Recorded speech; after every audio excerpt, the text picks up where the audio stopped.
back for another session of Can You Just podcast, and today we've got a guest with us. Vish, would you like to introduce yourself? Yeah, cool. I'm Vish. I was a member here at Mill Street. Yeah. I kind of upgraded from the once a week to the hot desk to the resident desk. I work historically as a designer, as a graphic designer, and now I work as the what am I called? I'm called the design language lead at Lloyds Bank. Nice name. Yeah. Good on the business card. yeah. And the reason why we got you in was because Tom mentioned you, didn't he? He in one of the other podcasts. Yeah. Do you remember? He mentioned that. He said you were dead, didn't he? He said you were no longer with us. No longer with us. Yeah. He's no longer with us. But now Tom's no longer with us. So I hope he's still alive somewhere in Manchester or whatever. Yeah. We didn't switch him out, but yeah. So it's good to see you We've just here. changed the user experience. haven't we? yeah, exactly. Yeah. So we thought we'd get you in to show everyone that you are Alive. with us. Yeah. You're alive. Because I did suddenly disappear after being quite a, I guess, part of the kind of Mill Street community. Yeah. And really kind of, we had a little crew, didn't we, on our desk? We did. And yeah, and then I suddenly disappeared. and then you disappeared. Yeah. Here you are. So it's good to see you again. Yeah, thanks. So how about? Would you like to tell us a little bit about your journey, your design journey from? Yeah. So I started off. I went to Staff's Uni and I was studying. I was like a guinea pig on this new course that was called Advertising and Brand Management. We were in Stoke-on-Trent, and it was so unusual because the course I did was meant to. There was traditional graphic design, which you could do, or this one, which was new. We were like the guinea pig students on this course, and it was set up like a studio. So there were no. I mean, I liked it because there was no lectures and there were no like exams or anything like that. Yeah, It was so basically- really practical. Yeah, it was basically there was 2 rooms and it looked like a design studio. So you had one room that was like breakout tables and sofas, and the other room was like just Macs on the back wall and like bean bags and things like that. And the lecturers were from the advertising industry, and they kind of acted as our creative directors and design directors and like clients as well. So they kind of had these 2 roles. We do competition briefs as well, like I think it was like Lion and D&AD, some of those briefs that we did, and also working with like local companies in Stoke.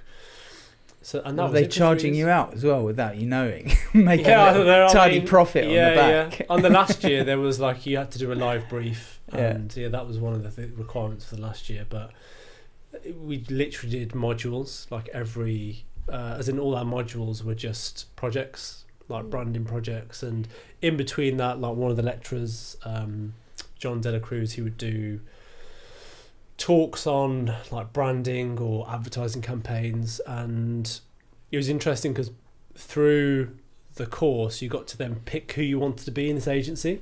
So you could pick to be a creative, you could be and then your other modules. So say for example I chose to be the designer in this agency or in this studio space, then all my modules were like Photoshop and InDesign and Adobe Illustrator and all those things at the time. So and then that's when you had a brief, you would then pick, like you'd have a copywriter, and then you would sort of pick and choose that way. It was kind of evenly balanced. So is it a little bit like sort of the Japanese production line model where everybody moves on and does each individual part? So at the end of it, they'll be able to build an entire Toyota. So you do a little bit of this, a little bit of this, a little bit, and then you come back to where you started. Is that kind of how it I works? mean, you just like stuck with your discipline for the chose whole. the you just chose it and stuck You with just it? chose it, yeah. Wow. And all your modules the year after, I just stuck to, and those ones were shared with the graphic design people doing the graphic design course. And I just did the design work all the way through, and then kind of when it came to going into the real world, when I moved to London straight after that, I almost went into an environment and I knew what to do, and I knew who was doing what. It wasn't like I had this, what I didn't have, which what a lot of the traditional graphic designers have or had, was this like education, this knowledge of all these like Bauhaus designers, they could reference all these like designers, and all these design. Like I didn't really have that, but I knew I knew the scene I was going into. I knew the atmosphere. I knew like You knew so the that working process. yeah, exactly. And I think that just served me really well. That sounds quite groundbreaking in terms of the education. Is it still going as a course? Did it? I think so. I think one of the lecturers he moved to LA or somewhere I think he started doing it over there, but I'm not sure about. I think it went on for a few years. Yeah, I know. A few so it was successful then. They saw it as a success. I thought it was successful. Yeah. I was just glad that I got away with not doing any exams or anything like that. Was wasn't yours quite similar? Was really practical. Yeah. So I studied initially at a HND, and the whole point of it was that it was industry focused. So I had loads of connections with mainly local people. And local businesses that maybe needed like a student support or to come and share their opinions or their experiences of working in the creative industry locally mainly.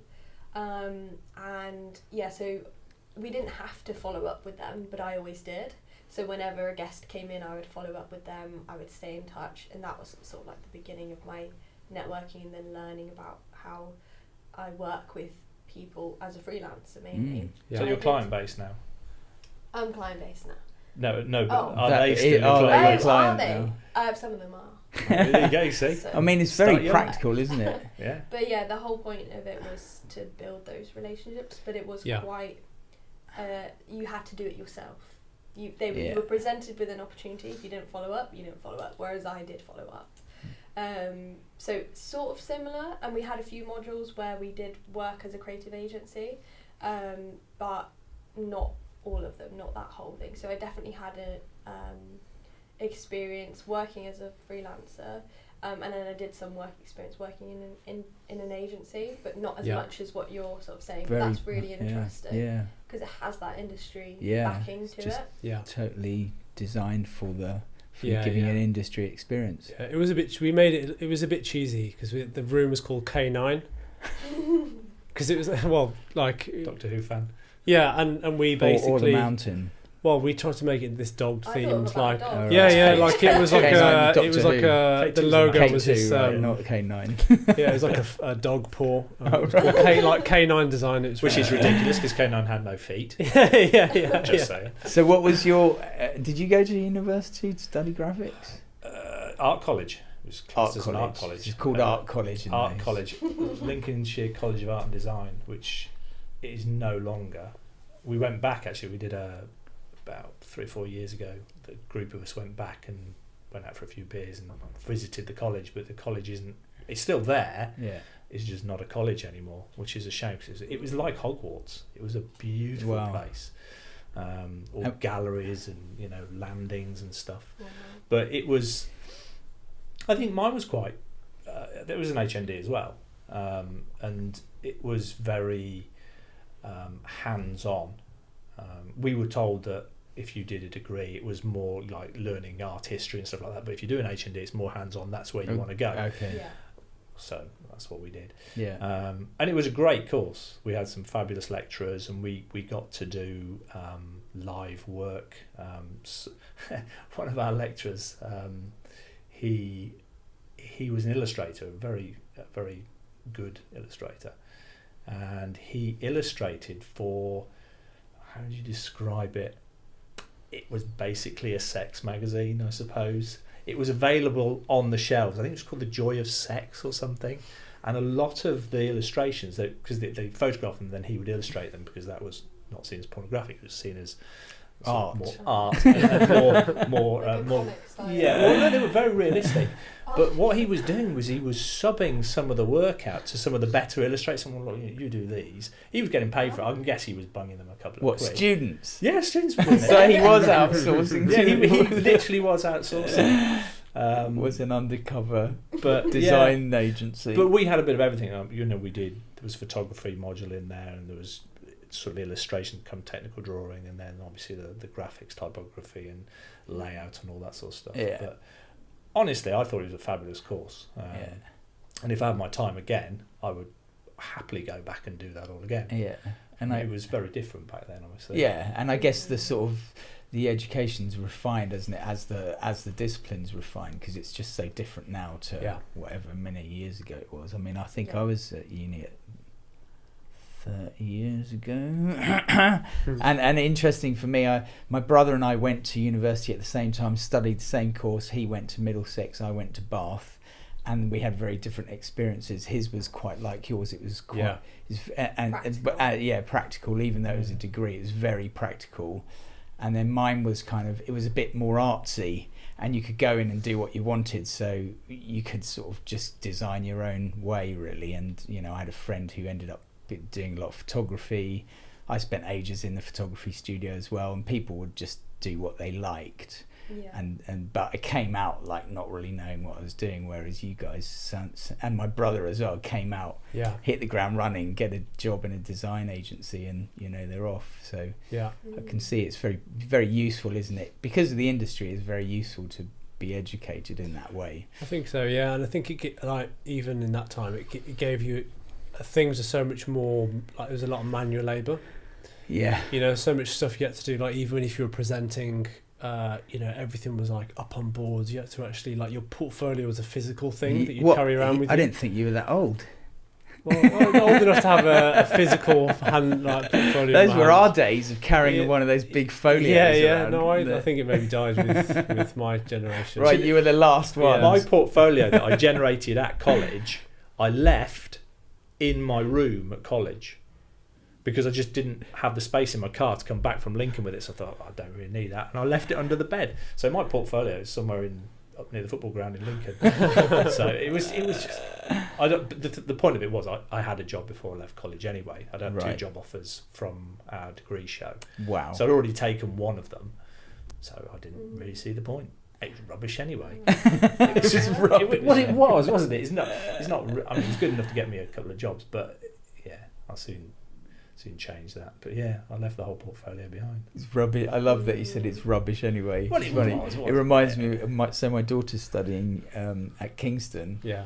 I don't know, should I say this? I don't know. But so I was having a conversation with her and saying, don't spend ages and ages like torturing yourself over this work, because when you come out 5 years from now, you're going to look back at your college work and think, what a load of rubbish that was. Yeah, exactly. And mine was, well, the course is good, but my portfolio to get into a London agency was tough, because actually as part of the course we would go to London and visit different agencies. They'd take us to like small independent agencies. They took us to like Mother in Shoreditch, some of the other sort of BBD. They took us like around to visit some of these agencies, and like one of them in particular I loved. It's called Three Fish in a Tree, and it doesn't exist anymore. Did they fall out of the tree? Yeah, it was actually a reference from a Dr. Seuss book. Right. Yeah, it was really cool actually. A really nice space, and the guy there, Rick, who ran the agency with his partner, I literally had to beg him for this job, and I kept going to him every 6 months with this portfolio in my hand, and I'd like zip it open and show him. And like he would completely rinse me. Like he would really like design directors and not like that time. They were like, yeah, that's shit. This is that. Really? Yeah, I'm not sure about that. Like, but you just got hardened to receiving. Yeah. And I had so much respect for him. But the thing was, he kept seeing you. He kept seeing me. So deep, in the recess of his mind, he's thinking, "There's something there." Yeah. And then eventually, he gave me 2 weeks. He was like, "You can come and help us out for 2 weeks," and I helped out for 2 weeks, and then. But the other designers there were so good, and they were like the ones who had this traditional graphic design background, so they knew all their, they knew inside out. And I thought, well, I can really just prove myself with and what I came in with were ideas. I thought, well, if I'm not that strong on in design like these guys are, maybe I can just bring forward like the ideas that I have. Yeah. And I think he was like, okay, I guess that's a good idea. You can have another 2 weeks. So he kind of carried on like that, and eventually he gave me a job. Was he paying at this point? Yeah, I mean, at the point, he was kind of paying me a little bit, but until he gave me a job, that was kind of when it was secure. But even then, there was still a lot of... I wasn't really allowed on a Mac. I had to go into this like gluing station in the corner of the room. Which is like these spray mount. Yeah, exactly, yeah. And these designers are going to do the work, and then you go and like glue it together and do the mock-ups when we take it over to the clients. Wow, So a lot of initially I was like, my craft was the metal ruler and a scalpel and Nice. spray Just have mount. the practical quality. Yeah, I like think that's actual good, though. physical. Yeah, That's proper skill though. That's Yeah. what Yeah, we yeah. were brought up on. Yeah, Like you yeah. Mac monkeys, you don't know how to do paste up. I I don't make know. physical things. I've never used Letraset, but I know what it is. Is But that we a ha- good sign? But we also the value of that is, I think we talked about this before, didn't we? Is your ideas are free; they're not limited by your ability on a computer. Yeah. So Yeah, it's probably yeah. saving Yeah. you from that, wasn't it? Yeah, exactly. And I think it's a different time. Like I say, a lot of like designers now come out of uni, knowing how to code, knowing UX, knowing UI, crikey. and kind of just very like digital focused. Yeah. But I think there was the part of actually doing quite hands-on, and even like the senior designers who like are more senior to me when I got into other agencies and environments. I remember this one guy he used to like hand cut out forms to design typography. Like he would really like shape the curves of type. And he was like, I always thought that was amazing. I was like, I'm really gluing these bits of paper together, not compared to what he was doing. So yeah, I think there's a transition, but I think it taught me a lot of like the craft and the quality of things when you're doing things so manually, and also the graft as well. Like you're like that. This gluing station didn't even have a chair. I was like on the floor, like cutting things out. So He was properly winding you up. Yeah, You he pay was, extra for that these days. Oh, He's with a like- standing desk. Yeah, He was probably like, here he's coming again. Yeah. Let's get him to do some Yeah, gluing yeah. all week and see how he deals with that. Yeah. But eventually I got a spot on a Mac, and the agency was in the Octo Tower. So usually, like in London, it was like Soho or Shoreditch or Farringdon. These were where all the agencies were. And this was in the Octo Tower, which is mainly shops and stuff. But he knocked out, basically had 2 units, knocked them out, and turned it into a design studio. And then one of the briefs I got, I was kind of part of with a few of the other designers, which was to do the branding for the Octo Tower. Nice. And it was funny because previously it was horizontal, like the branding was horizontal, it was blue. Yeah. And I stood back thinking, we've got a massive tout, like a light. It's got to be vertical. It's got to be vertical, and it's red. Like surely it should be red, and it should be the logo should be vertical. So that became like the main thing I took out of that agency was one piece of work there. Is the Oxo Tower linked to the Oxo Cube? I'm assuming it I is. think it's where they used to make It's the the same Oxo. branding, Yeah, isn't yeah, it? yeah. It I has think it to is. I'm pretty sure. Like, So their I should know branding this, was but- so divorced from what they had. Yeah. Crazy. But we literally just took the actual a close up of the lights and turned it into a graphical logo and stripped away like to that basic shape, and then used the X because there was a lot of it was trying to get people to come into the back of the building rather than walking across the front of it on the riverfront. So we used those chevrons to guide people in, which is out of the X, and we actually put signs that bent round the pillars. So you had to read like restaurants. You had to, it almost like physically moved you in to the alleyways. So that was and that piece of work really served me well in like getting more jobs and stuff down the line. So how long did you spend with them then after getting an initial 2-week opportunity? How long did you end up I think it was like almost, I can't remember now, maybe it was definitely more than a year, maybe close to 2 years, 18 months or something like that. And then I just moved from there into another agency in Shoreditch called PD3, and that was my first kind of experience of advertising and working with copywriters and creatives and having account managers and all the account managers on one floor and the creative department was another floor, and that was kind of where I truly worked. I was there full time as a junior designer, and then we had a lot of freelancers, and I was just really surrounded by a lot of senior freelance designers. It was that kind of agency style where there was a lot of freelancers came in and out, but they were like shit hot, and they came in, did some really good work, and I was just surrounded by them. And one of the guys, his name was Johnny May. He was an amazing designer, and Gareth Moll, design director. But I remember this guy Johnny. He was like, I was showing him some stuff, and he was grilling me for not knowing my InDesign and Illustrator shortcuts. You know, I'd go to like The file, freelancer. edit, and I get that on a daily basis. Yeah. I was like, don't you know your shortcuts? I was like, oh shit, I better sharpen up here. So really, like, almost being surrounded by these kind of senior designers, I really had to skill up to, you know. Nice. And one of them next to me, I can't remember his name now, but you know I can't remember the name of the festival now. The name escapes me. There's this big rock festival and it's got this like totem pole. Right. What's the name of it? I've seen that. You mean in the US? No, in the No, UK. Can't remember. Beyond me. You're Yeah, a music sorry. person. Yeah, no, I have seen that before. I forgot the name of it now, but there's this. It's a festival and it's got this totem pole graphic to it, which I think they still use. And I just remember him drawing like every stroke, and it was literally he was zooming into every stroke and like perfecting these strokes for this and then you realise that this piece of work that he was doing next to me was like surrounding this massive stage, and it was just kind of everywhere, and like it's parts of it still being used and stuff. So it was amazing, kind of just to have that exposure at that time. Yeah. Was London always a draw for you? It was going to be London or nothing. Yeah, I mean, I think maybe the course that I did, because the trips were to London or New York, and so I think London was always a draw for me. I think especially being from Wolverhampton, and like there wasn't really much of a design scene there, and then the uni was in Stoke-on-Trent, so there wasn't much happening there either.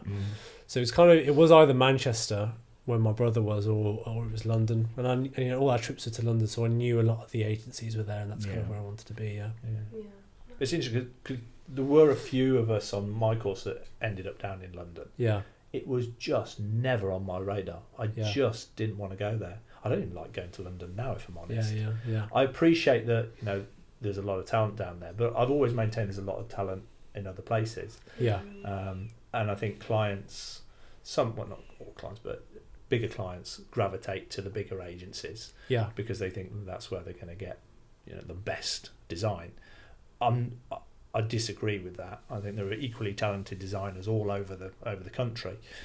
I suppose what you do get is you get treated in a certain way, hot and cold running account handlers, and they're dining you and wining you and all the rest of it, which it doesn't happen up here. But it was just interesting because I never once wanted to go to London. Yeah. New York though sounds interesting. I considered that. Yeah. But I think that's just my phobia of London, really. Country mouse, you see. Yeah, I think you get hardened up to it. I mean, I think if you take the jump to live there, and even like going on the tube doesn't really bother me. I've done it for so long. You just get into this other zone because you've done it for so long, and it just doesn't bother you that much. So you kind of get into this London headspace. But then there was, I was so sort of charged up, like creatively, like working in these agencies, and after that agency in Shoreditch, I went freelance, which I think I was inspired with these other freelancers that are around me who were kind of working at different places, and I thought, well, I just want to spend my time actually, branching out and just having a lot of exposure and just seeing like what else is out there, which I felt was going to be better done by being freelance. But that in itself was very intense because I spent years, and at that point freelance meant you're going in for like a couple of weeks at a time. Sometimes the brief would be I was with all the recruitment agents, and it was like 2 days here, 2 days there, and I just was like all over London, like in different corners of different agencies. It's tiring. Yeah, it was tiring, but it was kind of fun at the same time. It's good when you're young. I did a bit of that as well. But Katie, you're a young designer. Because it's the scene, isn't it? You sort of when we were at college, the same thing. London was the place where it was all happening. Have you ever had any draw? I have done. I visited a few of the London agencies when I was a student, and I was really drawn to the smaller ones, the ones that have that nice ethos, so you feel like a human being. And before I decided to officially go freelance, I was applying to jobs and things, and I was applying to some in London, some in Birmingham, I think other ones locally. There's a really nice design agency in Stratford. which I applied to, and I had experiences kind of visiting these places, interviewing and stuff, and then obviously decided to just stick with the freelance. So London was on the cards, but it wasn't the only thing. It wasn't like London is the be all and end all. I was exploring lots of different options, and I do think there's a lot more seen elsewhere now. But like you say, it's not just in London. Yeah, probably more now than it is. It's a culture thing, isn't it? And I think either that culture appeals to you or it doesn't. Yeah, and but it's also regardless of what you're doing, whether it be design or even to fashion or whatever, you gravitate down there, I suppose. There's also accessibility now, isn't it? Everything's digital and everything's online, so definitely. you can work with people from all over the country quite easily. So it's opened up out of the country, because I know people who, not personally, but I know I'm connected with other students from other universities. Some, like my lecturer at uni used to teach at BCU, so she knows loads of different students who've gone on to work in loads of different places, some Birmingham, some London, some are freelance, some have gone to work in New York, or they actually work from the UK for a New York agency, because the New York agency was like, we want you. Wow. So but he couldn't move there. I think it was in COVID time, so he had to stay home. So yeah, he was just working on New York time. Wow. From the UK. Yeah. So I've been there a little bit. Yeah. Did you do something? So did you get to New York, or you just? I didn't get to New York. It was when I was here. I had different clients in different time zones, so I did a little bit of that. Right. So I've experienced figuring that. things out. Yeah. So how did you get from obviously your degree and like your first initial experiences were all very physical? How did you find the move to go more digital, because now you obviously UX UI is your main thing? How did that journey sort of progress? Okay, so like I think the story plans well. Like I was freelancing and I was going here, there and everywhere, different agencies, and I think that was like, it was almost just drying up a little bit, you know. I could never land like a really big gig, and you know, that would fluctuate. Sometimes I'd be off for like a month or maybe more, you know, waiting for new jobs to come in.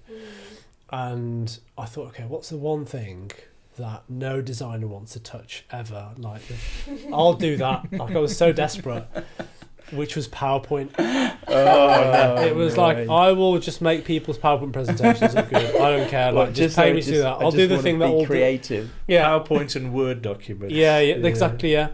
So I this platform had launched at that point called Juno, which is this amazing. It's like this freelancer, like a freelancer platform. So I signed up to that, and that kind of cut out the recruitment agents, because agencies and companies would put briefs on there, and you could respond to them and have that direct contact, negotiate your rates. It was an amazing thing. They had these events and stuff that I did, and so I joined that. And then IBM, or IX, which is an agency of IBM, posted like presentation designer, and I was like, I'm just going to put in like a little bit of a higher rate, because I know there's no designer's going to want to touch this, but I'll go for it. And they like brought me in. It was literally, here's like the worst PowerPoint presentations you've ever seen in your life, make them look good. Yeah. And that's all I did there. I probably did that there for about a year. Every day, just different presentations. But I was like, I'd put my rate up to do that, and they were fine with it. But in IX, that's where all the digital teams were. And I'd made friends there, and I think actually one of my team members now, Arthur, he was there at the same time working on the Lloyds account or something that was there.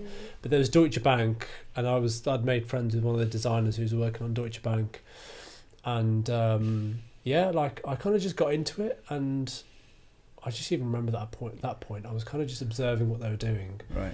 And I wanted like to be part of that work. And when I talked to my mate there, Pazza, and I had to literally ask him, like, what is UX UI? What does it mean? And he gave me this book, and I gave me some links to read up about it. But I thought, right, that looks like a really interesting space. And actually, the gigs that freelancers get there, it's not freelancing, it's contracting. You're doing 3 months, 6 months. That felt a lot more secure than kind of what I was getting, a couple of days at a time. So then I just like educated myself about UX UI design. And I think because of my graphic design background, I just ended up pretty much what is now referred to as visual design, which then was UI design. But yeah, it was the detail of, and I kind of just saw the parallels between print and digital in terms of where previously I'd obsess about CMYK references, like getting everything print ready, like all the technical, like all the grids I'd work into. I just saw the same in UI design when it came to grids of like, I had to kind of learn it all. I learned about responsive design, but I think I just applied myself and got into it, and then I just started working on this Deutsche Bank account, and that was where we were defining a design language for Deutsche Bank, and that was my first exposure to like design language and design systems, which really fascinated me. So and that was my transition, was through doing awful presentation design and thinking I'll go and join those, I'll go and sit with those guys over there. It's a great sort of business model, isn't it? Let's find something that no other person wants to do, and I'll specialise in it, because you'll hoover up, won't you? Yeah. And then just that one connection has sort of led you on to something else. So you may have done a job that you didn't love doing for a while, but it led you on to getting a better opportunity that you might not have even known about if you hadn't taken that. So.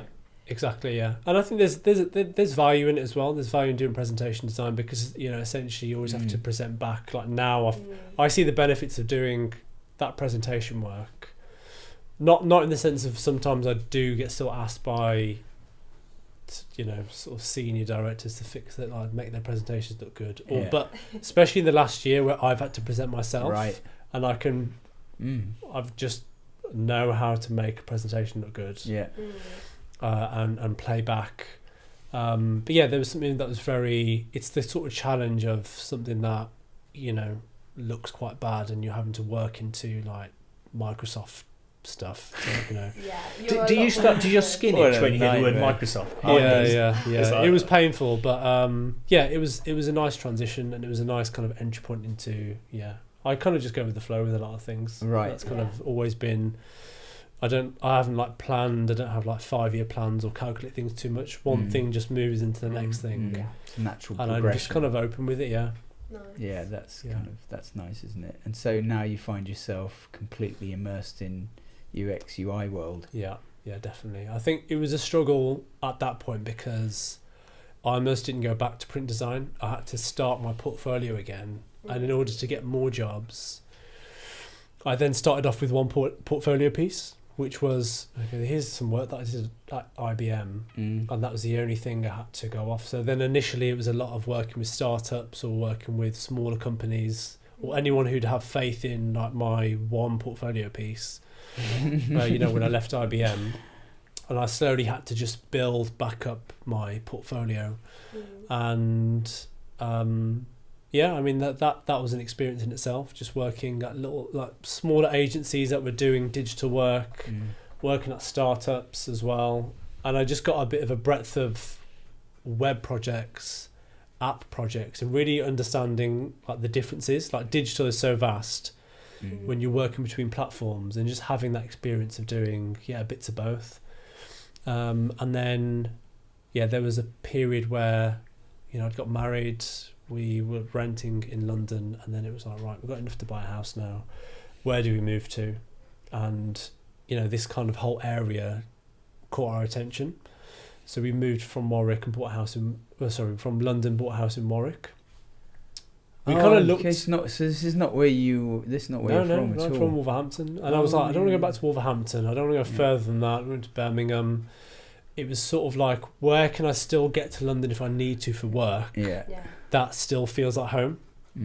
Where do I still see the odd Wolves top, floating around? And so it was like Warwick, Leamington. We looked kind of in this area, and then we moved here, and then you soon realise that everyone works at JLR.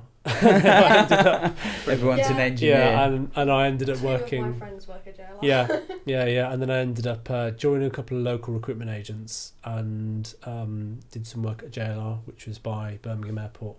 What, design work? Design work, yeah. They had these. It was actually for Spark 44, which is their internal agency, and they had offices in London, had one in Birmingham, and they had this small team.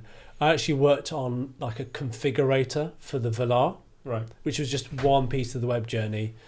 Like if you were to go and choose a Velar, it was all the like choosing your interior and your exterior, and that for some reason was with this small team that was by the airport. And there was an office in Birmingham and London as well. But yeah, that I kind of and there was that, and then there was Virgin Media, which I did, which was by the airport as well. So I started to realise actually there's a lot of big companies who've got their digital teams here, so I can still do this work I'm doing local to this area. Like I didn't actually have to go back to London for a long time. Yeah. See, I rest my case. Yeah, exactly. Well, and then it was lockdown, and then this place opened. If this place, like if someone like Mill Street was around when when I was your age or coming out of uni, I would have like lapped it up and I would have loved it if there was that much digital design activity and creative activity happening in this area at that time. Yeah, I wouldn't have felt at that time to have to move anywhere else. Yeah. Nice. So what is the favourite thing that you do now after all that sort of progression of career? What is the thing that you land on that you really love doing now? Yeah, I mean, I think I feel it's, there was a point where I got into digital where there was this sort of thing that was, there was this UX UI, like engineers were always separate, but there was this kind of UX UI divide. And actually there was a point where UX designers were charging more. They were getting employed more, they had higher rates. UX was like the thing. And I think I just still held on to, like, even though I can get into like kind of crafting journeys and the user experience, I still love the detail of working in colour, typography, like laying out pages, the detail of getting things pixel perfect, and even like how technical like responsive design was and getting all that right.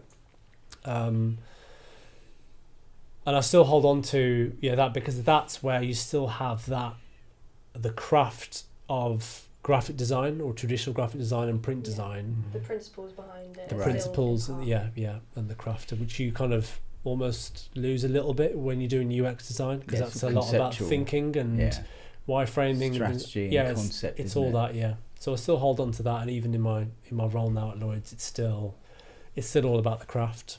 So you love the craft. You're the craftsman. So you like that in your life, then, attention to detail in everything you do. Yeah, well, I mean, you know it, don't you? Yeah, I mean, it's throwing myself into detail with everything. You love the detail. I remember seeing your screen, and it's just pages and pages of those very small variations of. Yeah.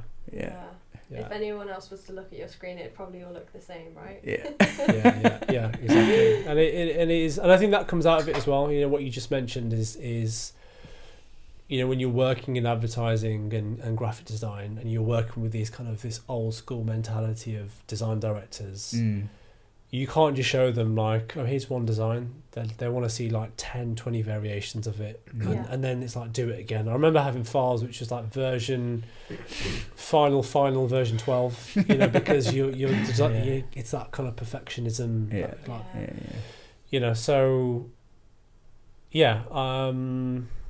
what was the question? What were you saying? We're just talking about being a in the detail, and I apply that to craftsman. Into like whether it's cooking or tea or chai, or even now like with yoga. I've always kept like mindfulness and wellness, and I trained as a yoga teacher last year, and I became like I'm teaching yoga now. But you can even put the detail of everything can be a system. There's a system to crafting a class, the sequence of a class. That's a UX experience, isn't it? It is, It's, exactly, Yoga UX. Yeah. Hey, there's a brand. UX of yoga. The yoga UX, UI UX. What about you guys? Are you detail oriented or big ideas? Yeah, more ideas. I'm dreadful at. I'm not good at detail. They used to call me the photocopy kid at college, because I'll just banzai something out, go, that'll do, great, and then everyone else was like one hair and some air on the paintbrush with gouache, like doing these amazing illustrations, go, that'll do, do another one. And that's the way I was, and I'm the same at home. I'm my wife's constantly going on about how disorganised I am. But I am. I know I am. I can't help that. But that's just the way my brain works. But I have the ideas. I'm great at generating ideas. I go boom, boom, idea, next, and Dory in Finding Nemo. Oh, shiny. Yeah. That's me. I've done that idea. Oh, next idea. Oh, what about this? So someone else finish it for you? I do. No, I can. Obviously, I do finish it. When I was working on my own, I had no choice than to finish it, and I would finish it to a high standard. But I'd rather generate the ideas, but I get kind of bored with the detail. So one of the guys at the office, he's much like you. He's very detail orientated. I don't think he does yoga, but he loves all that, and he cringes when I'm like putting things in by eye. That's bad. He goes, no, it's fine, and it is fine. It's absolutely fine. I've not once anybody said, do you know what, that piece of work you did, it's a pixel out, because who cares? And that's the way I am, unfortunately. Somebody cares. I know. It's different horses for different courses. If we were all the same, it would be very boring. Wouldn't it? It's fun, and I'd love to be more like you. I'm damn sure my other half would like me to be more like you. But I try so hard to be like it, but it just isn't me. Yeah. I think throughout my journey I've had to be more detailed, because as you can kind of get away with stuff in print. Yeah. And you can be more exploratory, exploratory, you can be more creative, you can there's opportunity to make things as eccentric or simple as you want them to be. Yeah. Whereas I guess in the work that I'm doing now, because it's so linked to engineering and code, and if something's not like bang on, engineers are, well, they're asking you a million questions, so you have to have it exact. So the engineer who's building it, because the whole goal is whatever I've designed in Figma, is that built exactly the same? So it kind of has to be precision, and especially working at scale like we do at Lloyds and at that level. I could even get away with it when I was here and I had a lot of my own clients. I could kind of wing things. I could just say, I just use this hex code and be fine, or I'd just make things up maybe sometimes on the spot, working with the companies I was working with. But I guess on the scale of an app that's got 20 million users, it has to be bang on, and you have to make sure, because otherwise things just break, and it's the scale in which that thing that isn't perfect is being impacted. Yes. Because that's in the But you love that, right? You love that part of it. Yeah, and it kind of helps, and especially the work we're doing. Like when I first moved to Lloyds, I guess a little bit on how I got to Lloyds. I was here. I had a lot of my own clients. I was sitting next to you. Yeah. Well, I was sitting next to Josh. Tom. Before that was Josh, wasn't it? Josh Press. Yeah, Josh. Who I nicked. I thought he looks good. I'm gonna bring him into Lloyds. He's he works with me now. He's working with you. Oh, he's amazing. Yeah, I'm so glad I brought him in. Now he's amazing. Yeah, you got to get him on here as well. Right. Yeah. Okay. Harry's gonna be working for Lloyds. Yeah, But being open to everything, I was quite happy here. I had clients on retainer. I was just kind of rolling with it, and it was actually from one of the projects I did when I was starting out in UX UI design. It was this startup that had a bit of a sketchy owner. He kind of just didn't pay us for 3 months. So a designer I met there, a service designer, he kind of ended his way working at Lloyds. During lockdown, he started up this biking brand. Right. His name is Richard Malloy, and he asked me to help him out on some branding, which I think at that time a lot of people were doing their own little projects and stuff. So I did it for him for free. I was like, just have it, we're mates, we're both from Wolverhampton as well. And he was working at Lloyds, and he at a point said to me, they're looking for designers, are you interested in coming over? And I wrapped up my whole operation that I had here, all my client work that I had on. For strangely, they all ran out of like money at the same time. Oh right, so and they kind of just so it just happened. They all dissolved and went away without me having to chase them for anything or kind of let go of them. And Lloyds just kind of came into the picture. Perfect timing then. Perfect timing, yeah. And originally I kind of went there to work like in a feature team. So the app is made up of loads of different like features, and it's divided into labs and like platforms and labs, and within a lab you're working on a particular feature. So at that time I worked on the upcoming payments page. It was all like money management themes, so like upcoming payments, subscriptions. They were all simple ideas, such as, right, usually in your banking app you've got a page that shows you all your direct debits and your standing orders, but you have to kind of go in and look at them, and they're all different. Whereas the idea was, let's put them in a chronological order between the day you got paid and when you're going to get paid next. So you have this kind of running track of what your upcoming payments are. Same with subscriptions. It's people like sign up to stuff and forget about it, or they maybe accidentally sign up to something. Yeah. And it was kind of like, well, let's just put in this logic that if you're paying the same person the same amount every month, and we can put in a list of people that we know, like Spotify, we can just pull them out and like, here's all your subscriptions. And people are like, oh, well, I didn't know I was still paying for Now TV. I only wanted to watch Game of Thrones for, you know. So it's there was a few things like that. And then now that's kind of transitioned into working on, the design language. Like there was a rebrand that happened last year, and I was part of that rebrand work that happened. That's kind of why I disappeared and why everyone thought I was dead. I kind of had to just, it was all NDA'd, had to just kind of, I couldn't have anything on screen. Even when I was at Lloyds, I couldn't, like in the office, it was a little bit hidden and secret then. So that was like just under 12 months of work. It all went out last August, September time. Nice. The rebrand. So my team were kind of leading on the how we deliver the rebrand into the app experience or digital experience as a whole. So we kind of, through that point, then established ourselves as a design language team, which is kind of what I was doing at IBM for Deutsche Bank, was design language. It's kind of more holistic. Rather than you're working on a particular feature, it's going back to establishing like the colour values, the type hierarchy. It's all the design system side of it, but how it rolls out, how it's going to be consistent across different platforms. Exactly. Yeah. How it's going to work. That's a massive job. Yeah, because originally when I went to Lloyds, you know, there wasn't really that. There was a system. Yeah.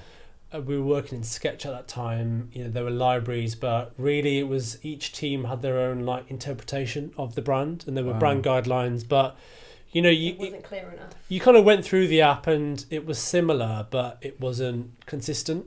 Yeah. You know, and no one was really talking to each other.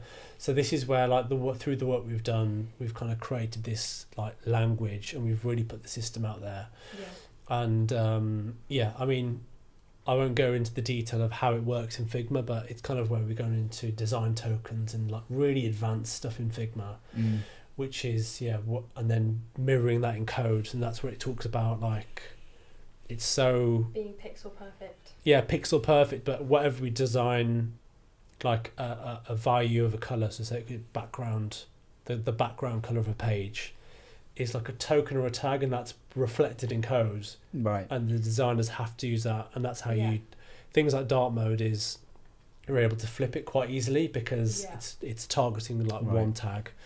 So it's that level of detail that we're going into, and it just fascinates me. I absolutely love all that work, and you know, I'm able to now support designers. You know, before I came here, we had these like support clinics, and I'm able to just then talk to.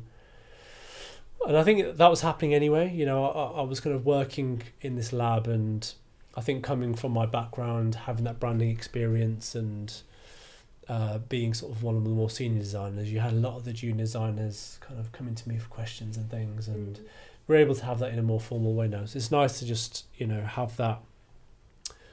Must just kind of give that experience back to be able to, and it comes quite naturally. You know, like I'm able to just sort of see through my whole kind of work history of, even from like hand cutting out all these, like doing these, like I'm able to look at something and see that it's not quite right. Right. Yeah. Even today, like I was like looking at this work through this clinic, and I heard one of my old design directors saying to me, and it was about like white space, and he was kind of saying, I remember saying to me, "Oh, you could get a bus through there."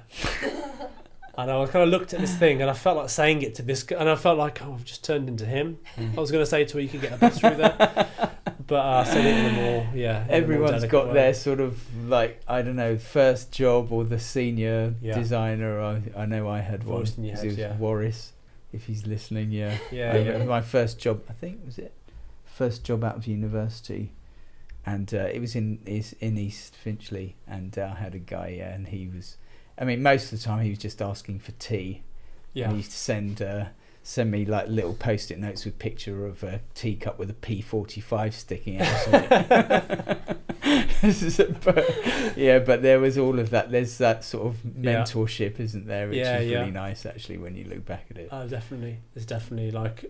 I can hear the voices of all the old design directors, including Rick, who was the one I begged for that job for. I still talk to him, I still message him, and you just have that relationship with them that you maintain that friendship, but they're still like behind you. They're you're still working looking over your shoulder. Still looking over your shoulder, and I'm still working, thinking, I feel like he's gonna grill me for this if I don't get this still right. there. They have this like presence, this kind of majestic presence that stays with you. Have you got one of those? Have I got one of those? Have you got one of those looming over? I don't know if it's me. Don't have anybody like that other than you. Really? Oh. Yeah, because when I first started working here, we obviously did quite a lot of work together. Yeah. And although I had like my own clients and stuff, and I did work with other agencies, a lot of the time when I work with an agency, I work with an account manager who doesn't necessarily know about the details of a design, whereas you do. So if I was to do a design and come to you, I would have created loads of different versions to show you, whereas when I show a client, I maybe show two, because I know if I show you loads, then I'm going to know, but I know that you can see through. So sometimes I do, if I'm working on something, like, Maria's not going to like that. Oh, wow. Amazing. So, there you I'm go. thrilled. Even though I've never worked in a proper agency, you're like my equivalent to that. I'm touched. That's amazing. What about you, Terry? Have you still got someone looming over your shoulder? The ghost of some design guru? I had a guy at one of my first agencies I worked for. It's a big architectural practice in Warwick, and he was ex-Conran. Had a D&AD award on his shelf and everything. He was half French, and I wouldn't. He wasn't a mentor by any shape or form, but he would just sit in his room, and then the door would burst open, and a waft of gulwar would come out like a cloud, and he would appear through it, and he would come out, and we were all on drawing boards at the time, and he would just come out, and he was tapping his cigarette over your drawing and going, "Oliver, don't do this," and no, I don't like this, I don't like that, just move this in, move this, and he was. But the guy who sat behind me, who headed at the graphic, he was an interior designer, because we were interior graphics and architecture. So he was an interior designer, and the guy that I was working for, Barry, he said, "I ignore him. He's just an interior designer. He doesn't know what he's on about." And he frankly didn't. I mean, he was obviously quite good at what he did. So he wasn't your design guru. He wasn't my design guru, but the guy that I just mentioned then, Barry, he's still around, and I still see Barry, and I go for a beer with Barry, and I'm going back 45 years-ish. And he left there and set up on his own. I went and joined him there, and then we parted ways. We came back again, and we parted ways again. He's long retired now, but I mean, there's still things that I do, and it sort of makes me smile. I mean, it's very different now, obviously, working on Max as opposed to working on drawing boards, and Max just started to come in when I moved away from working with him. But there's still things that I hear him say, and I think, oh yeah, Barry would have said that. But as I say, he's still around, and I see him periodically, go for a beer and what have you. So nice. So, but not that's nearest to a mentor, I suppose. Yeah, it makes a big difference, doesn't it, when you've got somebody who's just like you. Sounds like you had some really good guys. Taking you along the journey. And it's quite nice. I think when I was here, we kind of had that between us. We on had that, we would on that back row especially, you know, we would talk to Tom, or I'd talk to Josh, or he'd ask me, and I'd ask him, and I'd ask you. Yeah. I think for a long handy, time, me and isn't you, it? like, were always back and forth with things. Yeah, it's really necessary, isn't It's it? a good name for an agency, the back row. Back You row. Have you moved onto the back row? No, we're trying to get Katie on, but I have she's worked there every now and then. yeah, she's when trialling it. Sandra's not been there. Yeah. Trialing it. Need a discount. It's quite a privilege to be on the back row, isn't it? the back you didn't row. really realise it Yeah, at you've the got to time, hold that position if you get Yeah, there, yeah. don't you? Oh, yeah. I think They're full at the moment. That's the nice thing about here is that generally designers don't talk to other designers. I've always found, you know, it's like, I'm not going to talk to him, he's my competition. But here, and that was the reason I set this podcast up initially, because I wanted to talk to other designers in this space, because there's a lot of creative people in here. I'm so pleased I did, because I met you guys, and now I met you. And it's nice to, because we all share the same problems, don't we? Yeah, it's really crucial to get an objective point of view as well from what you're doing, isn't it? Yeah. I mean, I even coming to you at one point, wasn't I? I can't remember what the design was, but I was like, somebody help me, please. I'm just going round and round like a lunatic. So yeah, it's just crucial, isn't it? Yeah. To have that bit of support. Yeah. Amazing. I feel like we should wrap it up. We've been on a journey, haven't we? Covered a lot of ground. Yeah, we have. This have is been your on a life. journey. This is your life. Yeah, definitely. So that was really interesting. Yeah, thanks for coming along. Yeah, thank you very really much. Thank you so interested to much. hear about everything. Thank you. Yeah. I've got a few things coming up this year, so I'll hopefully be sharing more of that with you guys as I put myself out there a little bit more. This is kind of the start of me, you know, coming out of hiding. Yeah, now that Re-emerge. yeah, exactly. Yeah, since this undercover work, Under the coffin lid. yeah, exactly. It's back. Yeah. So yeah, no, thanks for having me. That's brilliant. Great. Thanks a lot. Yeah, thank you. Thanks.